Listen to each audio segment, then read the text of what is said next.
جی السلام علیکم. آپ نے بائنری فیوژن کا پوچھا ہے یا فشون کا پوچھا ہے آپ نے؟ فیشن جو ایموبا میں ہوتی ہے، جیسے سنگل سیل آرگنزم بہت جو سے ہوتے ہیں. پیتھوجنز میں ہوتا ہے. ہاں وہ ڈیوائڈ ہوتے رہتے ہیں اور پھر آگے وہ بڑھتے رہتے ہیں. تو آپ کس پوچھ رہے ہیں کہ قرآن کی اس آیت سے کیسے کریں کہ جہاں پہ چیزوں کو جوڑوں میں بنایا گیا ہے؟ نہیں، جیسے ہر کسی کو موت کا مزہ چکھنا ہے، یہ قرآن کی آیت ہے نا، مطلب کل نفس ذائقۃ الموت. تو جیسے ایک ایموبا ہے، تو اس کے 2 ٹکڑے ہو گئے، 2 ڈاٹر سیلز بن گئے. اب وہ 2 ڈاٹر سیلز انڈیپینڈنٹلی ایک مطلب سیلز ہیں، لیونگ آرگینزمز ہیں. اب ان دو سیلز کو پھر سے 2 ہو گئے، تو ایسے یعنی کنٹینیو لائف ہوتا جو ہے رہتا وہ ختم نہ ہو کر لائف تقسیم ہو گئی ہے، یہ گویا کہ آپ کہنا چاہ رہے ہیں. ایک کو مطلب قرآن یہ کہہ رہا ہے کہ ہر نفس، قرآن یہ کہہ رہا ہے کہ ہر نفس کو موت آنی ہے. جی قیصر بھائی، اس میں کہاں آپ کو ایشو نظر آیا ہے؟ مطلب یہ مطلب قرآن کا کوئی آپ کو ایسا، مطلب ایک تھوڑا آسان کر لیتے ہیں نا. میں چاہ رہا ہوں کہ کوشچن کے ذریعے تھوڑی آپ کی ساتھ ساتھ انڈرسٹینڈنگ بھی ڈیولپ ہوتی رہے نا. کہ قرآن آپ کو کوئی ایسی آیت نظر آتی ہے کہ جب کوئی لائف تقسیم ہو یا کسی کے گھر اولاد ہو، وہ آگے چلے تو اس کے ساتھ ہی جو پچھلی ہے وہ ختم ہو جائے گی؟ یہ آپ کی انڈرسٹینڈنگ ہے اس آیت سے؟ جی نہیں، میں یہ بس مطلب میں بول رہا ہوں کہ اگر آرگینزم اے ہے تو اس کے اندر لائف ہے، ٹھیک ہے. اب یہ ڈیوائڈ ہو گیا، ایک آرگینزم 2 میں ڈیوائڈ ہو گیا، تو اب یہ ایک آرگینزم کو 2 لائف بن گئی. مطلب ایک ہی آرگینزم کے 2، مطلب اگر ہم انسان کو لیں گے، اگر انسان کے 2 ٹکڑے کریں گے، فار ایگزامپل فار سیکنڈ، تو for the sake of argument, تو اب وہ 2 انسان الگ الگ فنکشن کرنے لگیں گے. تو پھر ان 2 کو پھر سے 2 کریں گے، پھر وہ 2 الگ الگ کر کے فنکشن کریں گے، انڈیپینڈنٹلی فنکشن کریں گے.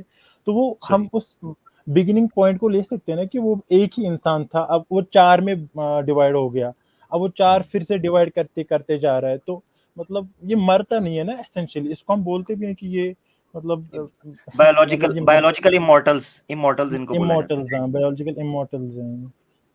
جی رائٹ. پہلی بات یہ ہے کہ ایسا تصور اسلام میں نہیں ہے کہ چونکہ ایک انسان جو ہے اگر اس کو ہم کاٹ دیں تو وہ مر جاتا ہے تو ان کو بھی ایسے مر جانا چاہیے. That simply does not apply. یہ ایک پہلی چیز اپنے ذہن میں رکھیں آپ. دوسری یہ ہے کہ یہ تقسیم در تقسیم ہوتے رہتے ہیں، تو اس کا مطلب یہ نہیں ہے کہ یہ کبھی ختم نہیں ہوں گے. فار ایگزامپل یہ جو آپ بات کر رہے ہیں یہ صرف امیبا پہ نہیں ہے.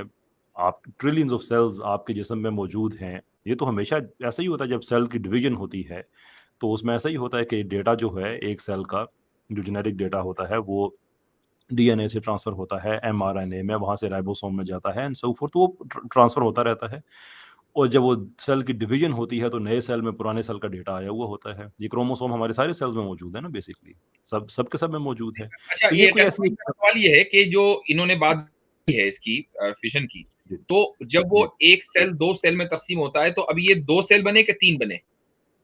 2 سے 4، 4 سے 8، 8 سے 16 ایسے. وہ یعنی ایک سیل جب تقسیم ہوا تو اب وہ 2 بنے. ایسا نہیں کہ ایک سیل سے 2 سیل نکلے. نہیں، ایک سے ہی وہ تقسیم ہو جاتا ہے ایسے. اچھا ٹھیک ہے. اور اس میں جی کہیے. میری بات ہو گئی، آپ کریے مکمل. جی تو اس میں ریڈیم بھائی کوئی ایسی ڈیفیکلٹی والی بات نہیں ہے. یہ اللہ تعالیٰ کا یہ فیصلہ ہے. اگرچہ اس کے اسپرچول میننگز اور بھی بہت سے ہیں کہ ہر نفس کو موت کا ذائقہ چکھنا ہے. اسپرچول میننگ اس کے یہ بھی ہیں کہ کچھ اور ایک چیز یہ بھی ذہن میں رکھیں کہ اسلام میں ہلاکت اور موت کا کانسیپٹ علیحدہ سے ہے. موت جو ہے ایک ٹرانزیشنل اسٹیٹ ہے ایک جگہ سے دوسری جگہ جانے میں.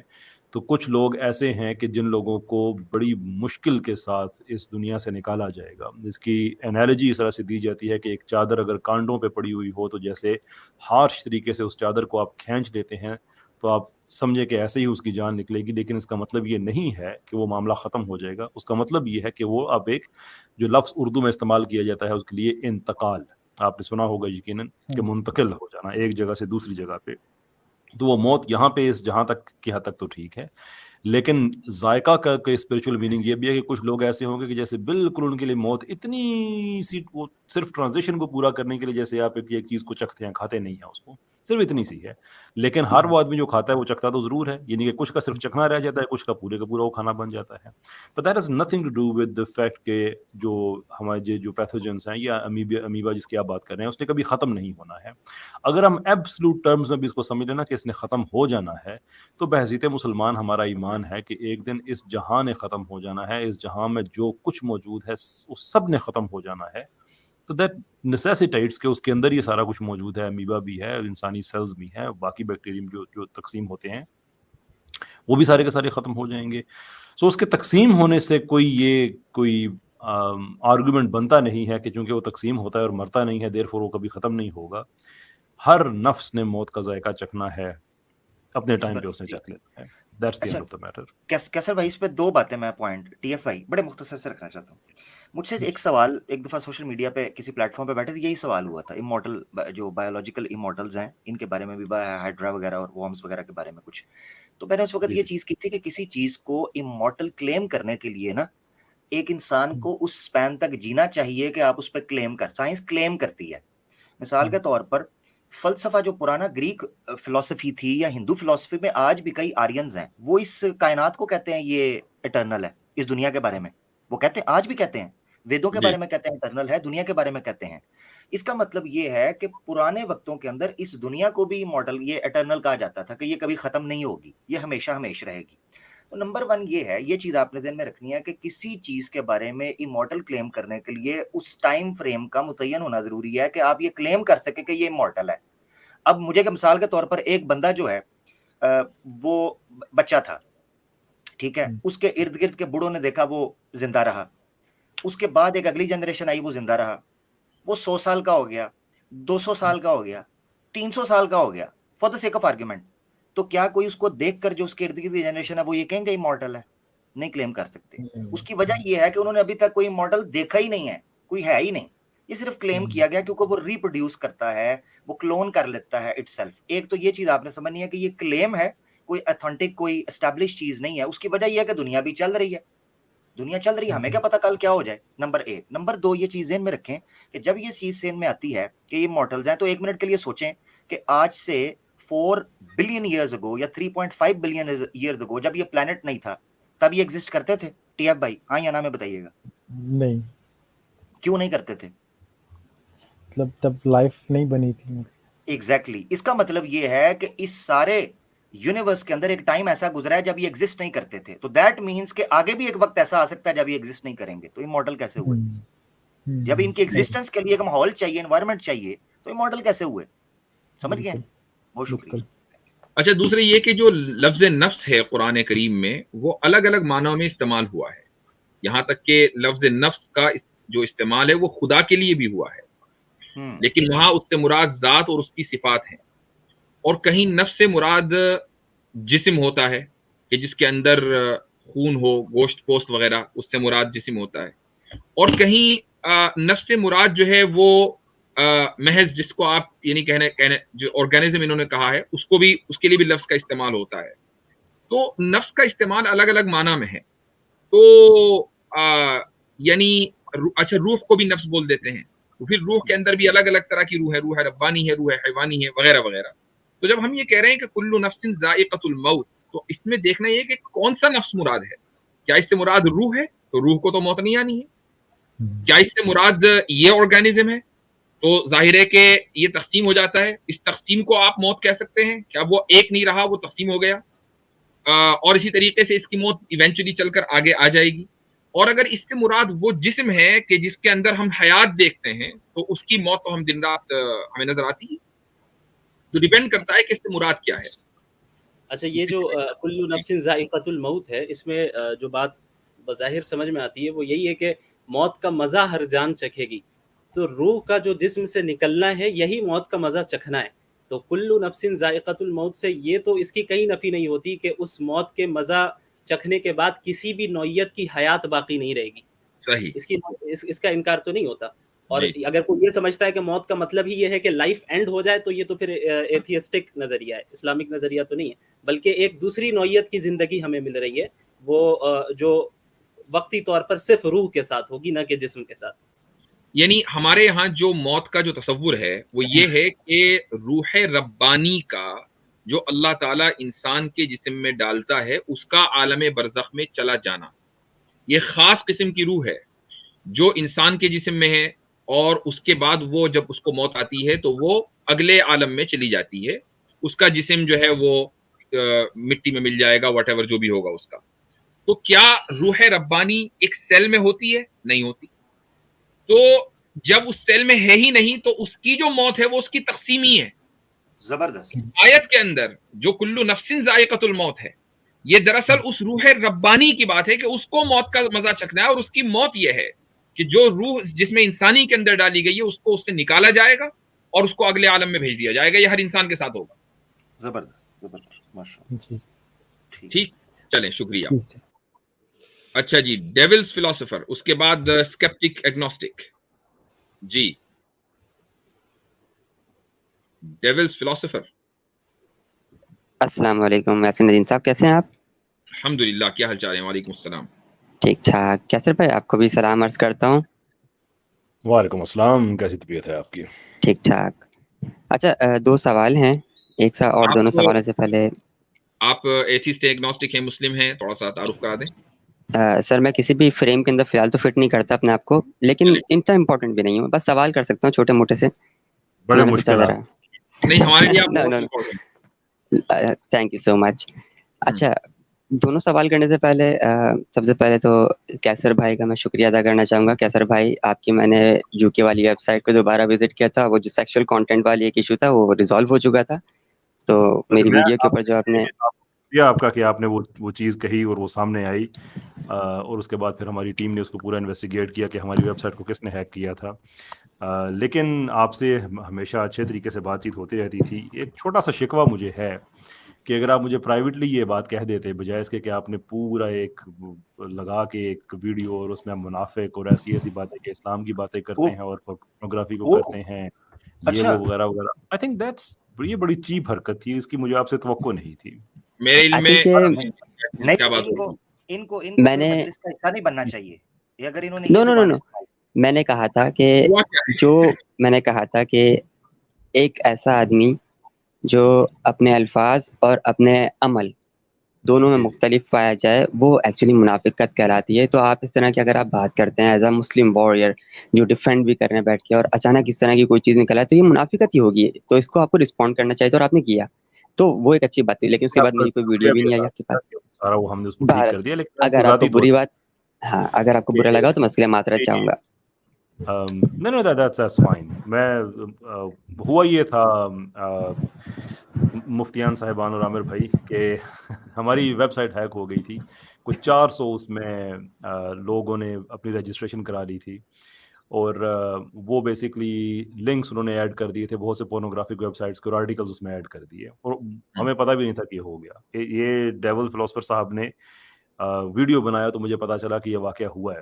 پھر جو ہماری ویب ڈیولپمنٹ ٹیم ہے ان سے میں نے ان کو بتایا، کیا ان کو بھی نہیں پتا تھا، انہوں نے پھر وہ خیر ویب سائٹ آف لائن کی، جا کے وہ سارا ڈیٹا ریموو کیا، نئی سیکیورٹی وغیرہ کی۔ وہ ورڈ پریس کی ویب سائٹس میں ایک گلچ اس طرح کا ہوتا ہے، تو خیر وہ تو تھینک یو، اگرچہ آپ نے تو تمسخر اڑایا لیکن ہمیں وہ پتہ چل گیا تو ہم نے اس کو ریموو کر دیا۔ میں صرف یہ چھوٹا سا کیا، لیکن خیر اب آگے بڑھتے ہیں۔ بس جی، اچھا اتنی ہی بات تھی؟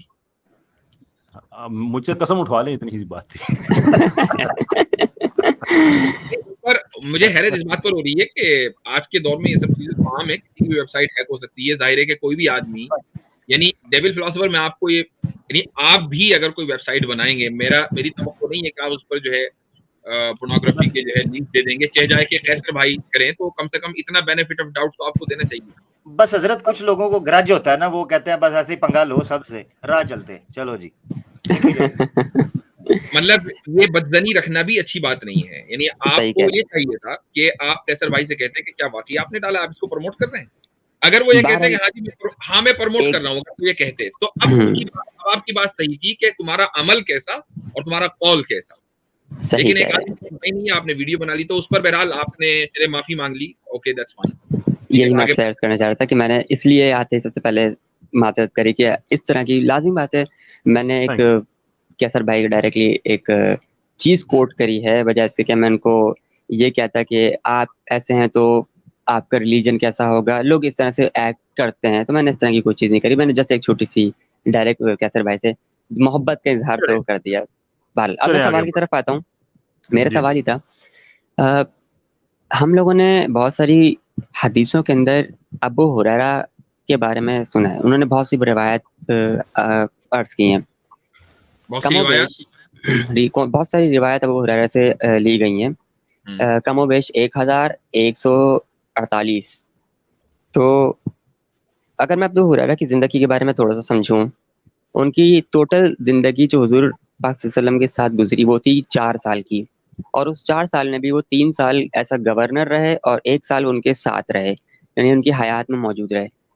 ایک آدمی جو 4 سالوں میں وہ 3 سال کہیں اور گئے گورنر رہے, ایز اے گورنر کے طور پر ان سے دور رہے, الگ رہے ان سے, اور 1 سال ان کے ساتھ ان کے حیات میں رہے. تو سوال یہ پیدا ہوتا ہے, میں یہ نہیں کہہ رہا کہ انہوں نے جو چیز روایت کری وہ صحیح ہے یا غلط ہے, ان کا کیریکٹر کیسا, میں جیسے کہہ رہا ہوں ہاؤ از اٹ پاسبل کہ ایک آدمی 1 سال کے صرف 365 دن کے اندر اپنے آئیڈیل کے ساتھ رہے, اور اس کے بارے میں کوئی 1000 سے زیادہ قول و اقوال وہی الفاظوں کے اندر پیش کر دے. اتنی ذہن, اتنی آئی کیو لیول اور اتنا مطلب انٹیلیجنس لیول, یہ تو آئنسٹائن سے بھی مجھے کچھ ایکسٹرا لگتا ہے. تو آپ کو کیا اس پر رسپونڈ کر سکتے ہیں مجھے کہ ابو ہریرہ کی 1 سال کی زندگی کے اندر 2 باتیں کہوں گا. پہلی بات, کیا آئنسٹائن سے انٹیلیجنٹ کوئی نہیں ہو سکتا؟ ہو سکتا ہے, بٹ 365 دنوں کے اندر 1000 سے زیادہ حدیث, وہ بھی ورڈ ٹو ورڈ. دوسری بات کہوں گا کہ میں کم سے کم آئنسٹائن سے زیادہ انٹیلیجنٹ نہیں ہوں, اتنا تو مجھے پتا ہے. لیکن مجھ جیسا آدمی بھی 200 دن میں تقریباً 20,000 حدیثوں سے گزر جاتا ہے. ٹھیک ہے, گزر جانا ایک بات ہے, آپ کی بات صحیح ہے. اگر میں گزرتا ہوں اور وہ اس کا مطلب یہ کہ مجھے کئی سو حدیثیں یاد بھی رہتی ہیں, کیونکہ میں دن رات یہ کام کر رہا ہوں. تو اگر حضرت ابو ہریرہ 1 سال تک دن رات صفہ کے اوپر پڑے رہے جو رسول اللہ صلی اللہ علیہ وسلم کے حجرے کے باہر سے گزرا ہے, کیا وہ رسول اللہ صلی اللہ علیہ وسلم سے 1000 اقوال نہیں سن پائیں گے 1 سال میں؟ ویسے دیکھیں ایک چیز حضرت, ایک چیز اس سے پہلے آگے بڑھو, مائک اپنا میوٹ کر لیجیے گا کیونکہ شور آ رہا ہے کافی زیادہ. جی ٹھیک ہے, میری طرف سے جی آپ کی طرف سے شور ہے. جی اچھا ٹھیک, میں دیکھتا ہوں دوسرا. جب آپ بات کریں تو پھر انمیوٹ کر لیجیے گا. جی دیکھیں نا, آپ میوٹ کر, ہاں ابھی میوٹ کر لیں فی الحال, بہت شکریہ. اچھا, ایک تو یہ چیز حضرت نے بڑی زبردست بات کر دی ہے کہ پریکٹیکلی کوئی چیز پاسبل ہے یا نہیں, اس کو ثابت کر دیا. ایک چیز یہ ہے کہ حضرت ابو ہریرہ ایک ایکسیپشنل کیس تھا, حدیثوں سے ہی پتہ چلتا ہے کہ نبی پاک صلی اللہ تعالی علیہ وسلم نے ان کے لیے خاص دعا بھی کی تھی, اور ان کے سینے پر ہاتھ رکھ کر اور کپڑا آگے رکھ کر ان سے دعا کی تھی, ان کو چیزیں بھولتی تھیں, جس کا صریح قطعی دلیل جو ہے وہ ہمیں حدیثوں سے ملتی ہے. نمبر 1. نمبر 2, جو آپ نے 3 سال گورنر کا کہا, تو کیا مسئلہ ان کے لیے اندر سے گڈی مار لی تھی مدینہ کے شہر کی کہ اندر نہیں آ سکتے؟ مثلا یہ عجیب بات ہے کہ یاسر ندیم واجدی صاحب اس وقت شکاگو میں امریکہ میں 12 سال سے ہیں, تو انڈیا نہیں آ سکتے؟ بیچ میں سفر نہیں ہوتا, بیچ میں چکر نہیں لگتا, میٹنگز نہیں ہوتی, بندہ ملاقات کے لیے نہیں آتا؟ حضرت ابو ہریرہ کی فیملی تھی مدینہ کے اندر کہ نہیں, بھائیوں میں کا تو یہ ذکر مان کے چل رہا ہوں نا کہ نہیں آئے, میں یہ مان کے چل رہا ہوں چلو تھوڑی دیر کے لیے مان لیں نہیں آئے, 1 سال کا عرصہ ہے. کیا رسول اللہ صلی اللہ علیہ وسلم نے 1 سال میں 1000 ہی باتیں کہی ہوں گی؟ 1000 باتیں تو ہم 1 ہفتے میں کہہ دیتے. اچھا, اور اس کا جواب خود حضرت ابو ہریرہ نے دیا ہے. یہ اعتراض حضرت ابو ہریرہ رضی اللہ عنہ پر ہو چکا تھا کہ بھیا یہ اتنی ساری حدیثیں کہاں سے روایت کر لیتے, صحیح مسلم میں ہے. حضرت عمر نے کیا تھا بلکہ. تو حضرت ابو ہریرہ نے کہا کہ تم لوگ جو ہے بازاروں میں اور کھیتوں میں بزی رہتے تھے, میں دن رات رسول اللہ صلی اللہ علیہ وسلم کی خدمت میں رہتا تھا, تو کیا مجھے حدیثیں یاد نہیں ہوں گی؟ اور ایک اور بات, اس کے بعد میں مفتی شمائل صاحب کو انوائٹ کروں گا, وہ یہ کہ جب ایک صحابی حدیث روایت کرتا ہے تو اس بات کی یہ کوئی ضروری نہیں ہے کہ وہ حدیث جو روایت کر رہا ہے وہ ڈائریکٹ اس نے رسول اللہ صلی اللہ علیہ وسلم سے سنی ہو, یہ کوئی ضروری نہیں ہے. یہ اصول ہے اصول حدیث کا, اور وہ یہ ہے کہ ایسا ہو سکتا ہے مثلا ابو ہریرہ رضی اللہ عنہ, اب وہ ہجرت سے پہلے کی کوئی بات روایت کر رہے ہیں, ہو سکتا ہے کہ حضرت ابوبکر سے انہوں نے سنا ہو سکتا ہے کہ حضرت عمر سے سنا ہو, حضرت عثمان سے, عبداللہ بن مسعود سے سنا ہو. لیکن اس زمانے میں صحابہ کے دور میں جب کوئی حدیث رسول اللہ صلی اللہ علیہ وسلم کی ہوتی تھی اور کوئی صحابی روایت کرتا تھا, تو وہ ضروری نہیں ہے کہ دوسرے صحابی کا نام بتاتا ہو, چونکہ اس زمانے میں سند کا رواج تھا ہی نہیں, سچائی ہر جگہ غالب تھی, تو وہ مراسیل صحابی کہتے ہیں حضرت, مراسیل صحابی, تو ڈائریکٹ رسول اللہ صلی اللہ علیہ وسلم کی طرف نسبت ہوتی تھی کہ رسول اللہ صلی اللہ علیہ وسلم نے یہ فرمایا, کیونکہ اس نے دوسرے صحابی سے سنا ہے.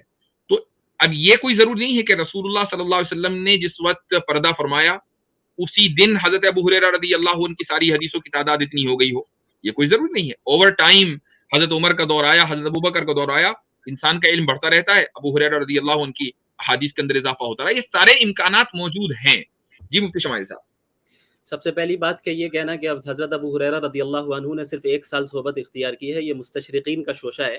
حقیقت یہ ہے کہ صحیح بخاری میں خود حضرت ابو ہریرہ فرماتے ہیں صحبت رسول اللہ صلی اللہ علیہ وسلم 3 سنین, کہ میں نے رسول اللہ صلی اللہ علیہ وسلم کی 3 سال تک صحبت اختیار کی ہے. اور پھر دوسری روایت میں پتہ چلتا ہے کہ وہ تجارت وغیرہ نہیں کرتے تھے, اصحاب صفہ میں سے تھے, تو ہر وقت آپ صلی اللہ علیہ وسلم کے پاس رہتے تھے. دوسری چیز آپ نے جو کہا کہ والی بنایا, وہ بحرین کا جو والی بنایا تھا وہ زکوٰۃ کا بنایا تھا, اور زکوٰۃ کے لیے عامل بنایا تھا. تو زکوٰۃ کلیکٹ کرنے کے لیے صحابی صرف سال میں 1 بار جاتے تھے اور کلیکٹ کر کے واپس آ جاتے تھے, وہیں بس نہیں جاتے تھے. تو حضرت ابو ہریرہ رضی اللہ عنہ نے خیبر سے لے کر, خیبر کے بعد وہ اسلام قبول کیا انہوں نے, تو تقریباً 3-3.5 سال آپ صلی اللہ علیہ وسلم کی صحبت میں وہ رہے ہیں, اور پورا اتنا زیادہ وقت انہوں نے گزارا ہے کہ دیگر صحابہ نے اتنا وقت نہیں گزارا.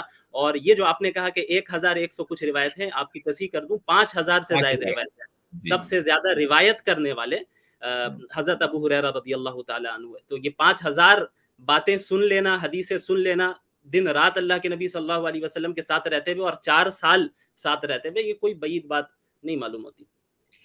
بھائی اگر ڈیول فلاسفر صاحب آپ میرے ساتھ جو ہے 2 مہینے رہ لیں, 15-20 لاکھ تو باتیں میرے سے سن لیں گے آپ. قریبی اور کھوٹی بھی. جی بڑی باتیں ہوئی ہیں, اگر اسی کو کوئی نوٹ کر لے تو پتہ چل جائے گا کہ کتنا ہوا. ہاں کوئی بات یہ ہے. اصل میں مجھے تھوڑا سا ایک پوائنٹ آیا تھا کہ کہیں نہ کہیں تو بھولنے کی گنجائش بھی انسان کی ہوتی ہے. اتنا تو تھوڑا سا ناقص عقل تو انسان ہوتا ہی ہے, تو بھول سکتا ہے. بہرحال آپ نے مجھے بہت اچھی طرح سے کلیئر کیا, صحیح کیا. یہ حضرت ابو ہریرہ رضی اللہ عنہ نے اپنی احادیثوں کو اپنے شاگردوں سے کمپائل کروایا تھا. آخری زمانے میں بعض جو تابعین تھے اللہ حضرت ابو ہریرہ کے پاس آتے, اور وہ جب روایت کیا کرتے تو اپنی کتاب نکال کے, رجسٹر نکال کے کیا کرتے. تو انسان ہے بھول سکتا ہے, تبھی تو لکھوایا تھا انہوں نے. ماشاءاللہ زبردست. میرے خیال سے اس سے مسکت اور مدلل جواب کوئی نہیں. بالکل صحیح کہا, بہت بہت زبردست. حضرت ابو ہریرہ رضی اللہ عنہ کے جو ایک مشہور شاگرد ہیں حمام ابن منبہ, ان کا صحیفہ جو ہے ڈاکٹر حمید اللہ نے ایڈٹ کر کے شائع کیا ہے. پہلا حدیث کا وہ کلیکشن ہے. جی ٹھیک. دوسرا سوال میرا یہ تھا, سورہ مومنون کی آیت نمبر 115 کے اندر اللہ تعالیٰ نے فرمایا ہے کہ کیا انسان کو لگتا ہے کہ ہم نے اس کو بے مقصد ہی پیدا کیا ہے. تو میں تھوڑا سا جب اس آیت سے گزرا تو میں نے یہ سوال مفتی فتح الحمدر صاحب سے بھی کیا تھا, آج تو وہ اس وقت موجود نہیں ہے.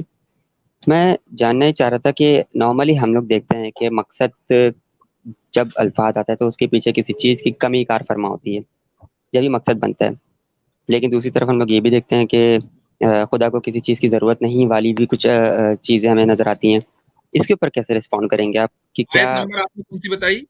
115. اور آپ یہ کہہ رہے ہیں کہ کسی چیز کے مقصد کے لیے کمی کا ہونا ضروری ہے. جی, تو یعنی اب تک کی جو میں نے آبزرویشن میں پایا ہے کہ کسی چیز کی کمی کے لیے, پورا کرنے کے لیے مقصد بنایا جاتا ہے. تو مقصد کی وجہ, مقصد کے پیچھے جو کار فرما ہوتی ہے وہ وجہ کمی کہہ سکتے ہیں. جیسے میرے حساب سے ایک شخص کو نوکری کرنے کی ضرورت پڑ رہی ہے کیونکہ اس کا مقصد ہے پیسہ کمانا, تاکہ گھر میں پیسے کی کمی نہ ہو جائے. تو اس حساب سے میں آپ کو لے کے چل رہا ہوں. ٹھیک ہے, مفتی صاحب اس پر کچھ کہنا چاہیں گے؟ سب سے پہلے تو یہ اصول جو انہوں نے بنایا ہے, اس پر بھی بات ہو سکتی ہے کہ یہ اصول کس پر بات ہونی چاہیے, یہیں سے بات ہونی چاہیے. جی جی جی ہاں. لیکن اگر ہم بالفرض اس کو تسلیم کر بھی لے تو اس میں کیا خرابی ہے, مجھے یہ نہیں سمجھ میں آیا. یعنی اللہ رب العالمین نے مقصد کے لیے پیدا کیا, انسانوں کا مقصد اس وقت مکمل ہوگا جب ہم جنت میں داخل ہوں گے, اسی لیے ہمارے لیے وحی نازل ہوئی ہے اور دین نازل ہوا ہے. سوال یہ تھا کہ میں صحیح 100% نہیں سمجھ سکا. سوال یہ تھا کہ ڈیول بھائی آپ اس آیت کو اگر آگے پڑھیں گے نا حضرت, اسی میں جواب ہے اس کا جی, کہ اس کا جو مقصد ہے وہ آگے بیان کر دیا. اس کا تعلق جو ہے وہ انسان کے ساتھ ہے. وَأَنَّكُمْ إِلَيْنَا لَا تُرْجَعُونَ, وَأَنَّكُمْ إِلَيْنَا لَا تُرْجَعُونَ میں ہے اس کا بیان. جی ایگزیکٹلی. یعنی اگر اس سے یہ اعتراض یہ ہو رہا ہے کہ وہ مقصد خدا کا ہے, تو خدا کے پاس وہ چیز نہیں تھی, اس مقصد کو حاصل کرنے کے لیے خدا نے مخلوق پیدا کی, یہ اگر آپ کہہ رہے ہیں کیسے محسوس ہوتا ہے؟ نہیں, یہ آیت کی غلط انڈرسٹینڈنگ ہے. اچھا, میں نے تفہیم القرآن جو مودودی صاحب کی لکھی ہوئی تھی اس کو بھی میں نے اسی چیز سے گزارا. میں نے اور بھی 2-3 تفسیر وغیرہ کو جو تفسیر سے ان کے بارے میں جب دیکھا کہ اس میں کیا مقصد کے بارے میں یا اس آیت کے بارے میں لکھا ہوا ہے پرٹیکولرلی، تو تقریباً جو اردو زبان نبی سمجھنے کے بعد مجھے یہی محسوس ہوا کہ یہاں پر بات انسان کے مقصد حیات کی نہیں، یہاں پر انسان کو پیدا کرنے کا جو مقصد خدا نے دیا تھا اس کے حساب سے بات ہو رہی ہے. یعنی کہ مقصد وہ مقصد خدا کا اپنا تھا جو انسان کو پیدا کیا، یعنی حیات میں لکھا ہوا. نہیں مودودی صاحب کی میں معذرت چاہتا ہوں، مودودی صاحب کی تفہیم القرآن بھی پڑھ دیتے ہیں، آپ کو پتہ چل جائے گا ان کیا لکھا ہے. اصل میں لفظ عباسہ کا لفظ استعمال کیا گیا جس کا ایک مطلب تو ہے کھیل کود کے طور پر اور دوسرا مطلب ہے کھیل کے لیے. تو ان دونوں چیزوں میں نسبت مقصد کی انسان کی طرف ہو رہی ہے، اس کی زندگی، اس کے وجود کی. پہلی صورت میں آیت کا معنی یہ ہوں گے کہ کیا تم نے یہ سمجھا تھا کہ ہم نے تمہیں یوں ہی بطور تفریح بنا دیا ہے، تمہاری تخلیق کی کوئی غرض و غایت نہیں، محض ایک بے مقصد مخلوق بنا کر پھیلا دی گئی ہے، سمجھیں. دوسری صورت میں مطلب یہ ہوگا کیا تم یہ سمجھتے تھے کہ تم بس کھیل کود اور تفریح اور ایسی لا حاصل مصروفیتوں کے لیے پیدا کیے گئے ہو جن کا کبھی کوئی نتیجہ نکلنے والا نہیں ہے. ہر طرح کی نسبت انسان کی طرف ہو رہی ہے تفہیم القرآن میں بھی. جی آپ کے سامنے پڑھ کر سنا دی انہوں نے. چلیں بہت شکریہ. وَأَنَّكُمْ إِلَيْنَا لَا تُرْجَعُونَ سے ہی اس کی وضاحت ہو جاتی ہے. ایگزیکٹلی وہ واو میں تصدیق کرنا چاہوں گا، وہ واو ہے ہی تفسیری اور بیانی کی. بہت شکریہ. واو بیانیہ. جی واو بیانیہ.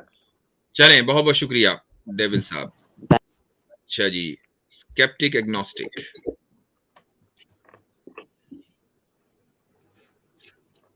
جی جناب اسکیپٹک صاحب، میرے خیال سے وہ چلے گئے وہ شاید پرائیویٹ چیٹ میں مصروف نہ ہو. اسکیپٹک کل صاحب بھی ان کے مائک کا پرابلم بنا تھا، پھر دوبارہ آئے تھے تو ٹھیک ہوا تھا، شاید کوئی ایسا نہ چل رہا ہو ایشو. پھر ری جوائن ہی کروا لیں. چلیں ٹھیک ہے، پھر ری جوائن کر لیجیے گا. اچھا نیکسٹ لے لیتے ہیں. جی نیکسٹ مائک انمیوٹ کر لیں پیارے بھائی. جی بھائی عامر بھائی. جی ہنٹر کہیں ادھر ادھر رکھ دیا. تو بھائی اجازت لیتے ہیں، تیزی سے آگے بڑھتے ہیں، دوست آ جائیں.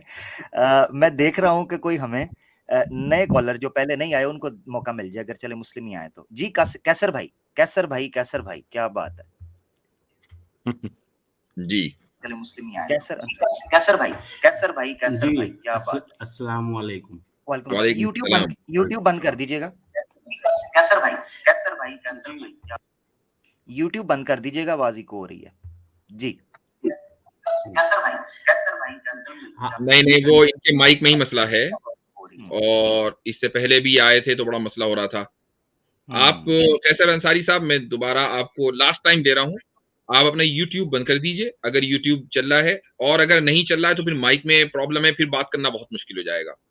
بہت زیادہ دیجیے اگر یوٹیوب چل رہا ہے، اور اگر نہیں چل رہا ہے تو پھر مائک نہیں ان کو اتار لیتے ہیں. آپ حضرت اسکیپٹک اگنوسٹک صاحب مجھے دوبارہ نظر آ رہے ہیں، ان کو لے لیں. جی چلیں لے لیتے ہیں. جی ہیلو، آواز آ رہی ہے؟ ہاں آ رہی ہے. جی جناب. جی السلام علیکم، کیا حال چال ہے؟ السلام. جی پہلے تو میں اعلان کر دوں، میں اعتراض کرنے آیا ہوں، میں سیکھنے نہیں آیا. یہ ڈسکلیمر. بسم اللہ. جی دوسری بات یہ کہ وہ کیا اسے کہتے ہیں، جو مفتی صاحب اور کیسر صاحب کی گفتگو چل رہی تھی، اس میں مفتی صاحب کی سائڈ پہ ہوں کلیئرلی، کہ میرے خیال سے ریلیجن اور جو سائنس کی ڈومین ہے وہ بہت ڈفرینٹ ہے، اور اس کی وجہ ٹیسٹیبلٹی ہی ہے. کیسر راجہ صاحب جو بات کر رہے ہیں کہ ہم نے سائنس کو لمٹ کر دیا، ہم میٹا فزکس کو ٹیسٹ نہیں کر رہے، اس میں کوئی ایسی قدغن نہیں ہے، کوئی کسی قسم کا کوئی نہ روکنے کا کوئی پروسیجر ہے، بلکہ مسئلہ یہ ہے اس کی ٹیسٹیبلٹی. مثال کے طور پہ اگر جس طرح آپ نے وہ سر میں درد کی بات کی کہ میرے سر میں درد ہوا، میں نے وہ دم دیسی نے بھی اس نے کافی اچھی ایگزامپل دی. اچھا اسکیپٹک صاحب، میں یہاں تھوڑا سا روکوں گا آپ کو. یہ آپ کا آبجیکشن ہے یا آپ کا کامنٹ ہے؟ اس پہ کامنٹ ہے، مطلب سوال نہیں میں وہ یعنی آپ میرے پاس آبجیکشن لے لیتے ہیں، کیونکہ اس پر گفتگو بہت ہو چکی ہے. یہ ایک یعنی تھوڑا سا لوگ بھی بوریت کا شکار ہو جائیں گے کہ یار اسی موضوع پر بولے جا رہے ہیں. نہیں میں بہت ہی اور مجھے لگتا نہیں کہ کوئی اختلاف تھا آخر میں، نہیں ہے کہ بھائی اس کا ایک ڈومین ہے اور بہت سی چیزیں ایسی ہیں جو نہیں. وہ کٹھے آئے تھے، وہ چاہ رہے تھے کہ مومنٹم بنے، مگر وہ بنا نہیں انفارچونیٹلی. اب آپ جو ہے آپ ہمیں جانتے ہیں اتنا تو ہم بھی اپنے آپ کو نہیں جانتے. بس وہی لوگوں میں ایسے نہیں کہتا میں دائیں ہاں، ایویں نہیں کہتا میں. جی چلیں چلے آپ جو ہے آبجیکشن رکھ دیں جس کا آپ نے ابھی آ کر اعلان کیا ہے. نہیں وہ آبجیکشن تھا ہی نہیں, میں تو آپ کی تائید کرنے آیا تھا. میں یعنی اچھا نہیں, آپ نے کہا کہ میں سیکھنے نہیں آیا ہوں, اعتراض کرنے آیا ہوں. وہ اعتراض کیسر صاحب کی اس پہ تھا. اچھا دے اچھا آپ ایک آپ کے اپنا اس میں بالکل متفق ہوں کہ دے آپ روح کا ایک اپنی سیپریٹ رائے ڈومین ہے. اسکیپٹک صاحب آپ دیجئے, لیکن یہ ٹیسٹیبلٹی والی بات جو ہے یہ تھوڑی کمپلیٹ کیجیے گا, پھر میں آپ سے ایک دو باتیں میں جاننا چاہوں گا. جی ضرور, میں وہ اس پہ کرنے لگا تھا کہ فار ایگزامپل آپ نے وہ کہا کہ میرے سر میں درد ہوتا ہے تو اس کا کوئی ٹیسٹ نہیں. اس کے بالکل ٹیسٹ ہیں اور ایون ہوتے بھی ہیں. تو اس کو پلیسیبو افیکٹ بھی کہا جاتا ہے, اسپرچویل